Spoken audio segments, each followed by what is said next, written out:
हमारे पास तो जो कुछ है सब उन्हीं का दिया हुआ है।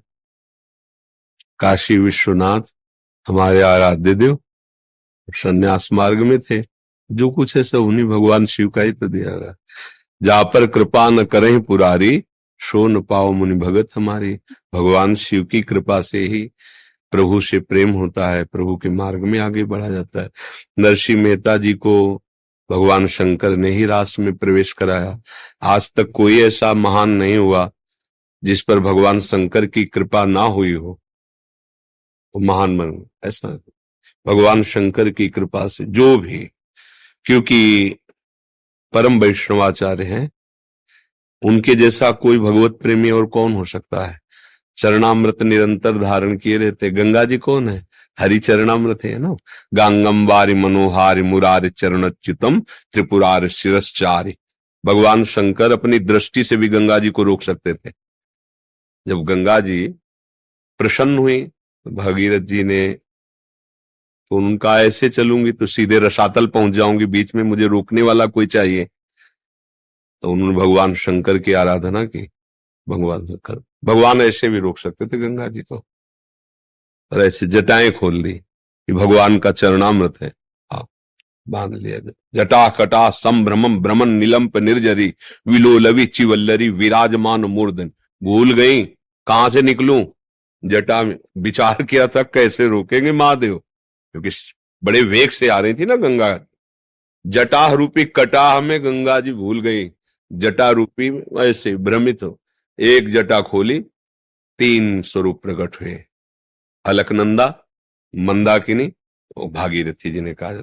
भागीरथी मृत्यु लोक में, अलकनंदा ऊपर देवलोक में, और जो मंदाकिनी है वो नीचे, 3 जगह प्रवाहित। भगवान शिव बहुत प्रेमी है।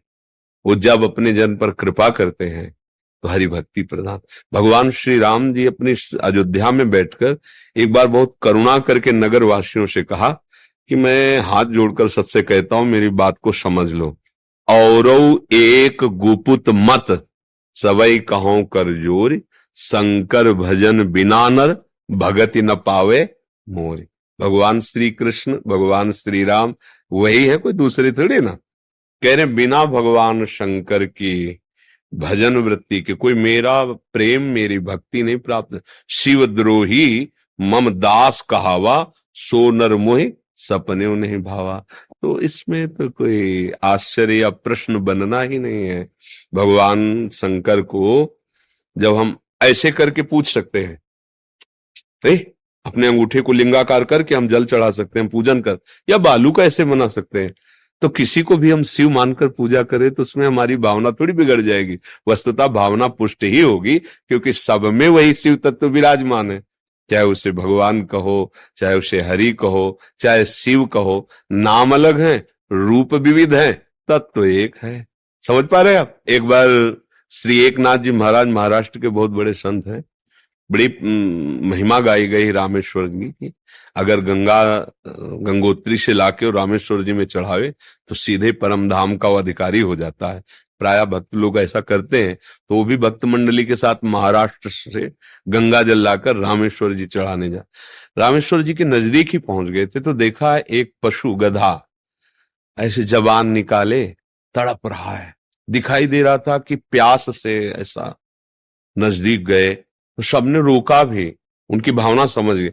अरे इतनी दूर से पैदल गंगा जल लाए तो रामेश्वर जी तो 4 कदम में है, तो मतलब आप गधे को, किसी की नहीं सुना। गए, गोद में ऐसे सर रखा, सब चले गए गंगा जल चढ़ाने। पूरा गंगा जल ही जो थी पिला दे। तो वहां जानते हो, वो वहां मूर्ति में जल चढ़ाए थे, यहाँ रामेश्वर साक्षात प्रकट हो गए। कहो सो कहां जहां प्रभु नाय। भाव किया तो गधे से रामेश्वर भगवान प्रकट, भाव किया तो कुत्ते से विट्ठल भगवान प्रकट हो गए। सब में भगवान है। फिर संत भक्त तो भगवान के स्वरूप ही है। कहीं भी अपने भगवान का भाव मान करके उसको भजन करे तो निश्चित भगवान की प्राप्ति हो जाती है। आपसे दीक्षा का मतलब जानते हो क्या होता है? हाँ, बस दीक्षा का मतलब कान फुकवाना के लिए नहीं होता। कान फुकवा लो और हमारी बात ना मानो तो कुछ नहीं बनने वाला, कुछ नहीं बनने वाला। बात मान ली, सब कुछ बन गया। बात मान लो, शिवनाथ ही जपूंगा। हमारे लिए सब, हम देखो कभी, क्योंकि जहां से यात्रा हमारी करवा के लाए गए हैं ना, तो ऐसे शम से आए गए हैं, सम से, मुझे कुछ अलग नहीं है आज तक, अभी तक, आगे भगवान जाने, किसी भी ग्रंथ पंथ धर्म इतना भी मुझे अलग नहीं लगा। हां, ना समझ के कुमार्गगामी बनकर अपने धर्म को बदनाम करो, वो बात तुम्हारी अलग है।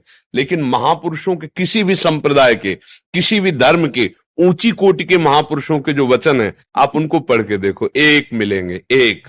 बीच में जो अपने लोग अपनी मानसिकता को थोप करके, वो बात अलग है। क्या सब मेरे प्रभु का ही विलास, दूसरा को आप राम बोलो, शिव बोलो, हरि बोलो, प्रणव बोलो, जो भी नाम जप करो, हृदय से कहते हैं, परम मंगल, परम आनंद हो जाएगा। अब जब कोई हमसे पूछता है कि तुम क्या चखते हो, तब हम कहते हैं राधा राधा, क्योंकि अब जिसको जो गुरु प्रदत्त स्वाद मिला है, तो हम तो यही कहेंगे अब राधा राधा राधा राधा। अच्छा, भगवान शिव के अनन्य उपासक थे, तो हम उसे ऐसे देखते हैं ना कि जैसे माता पिता के घर में लड़की खा पी के स्वस्थ सुंदर रूप, पढ़ाई लिखाई, अब पिता ने पाणी ग्रहण करा दिया, तो बोले रोज अटैची लिए अगर वो घर है तो पिता डांटेगा, ले डांटेगा, अपने पति के साथ आप पति के अनुकूल रहे, डांटेगा। तो हमारे माता पिता भगवान शिव ने मुझे राधावर प्रदान कर दिए हैं, अब अनन्य भाव से अपने राधावर को रिझाएंगे तो हमारे माता पिता खुश हो जाएंगे। समझ गए ना? हाँ, वैसे देखिए।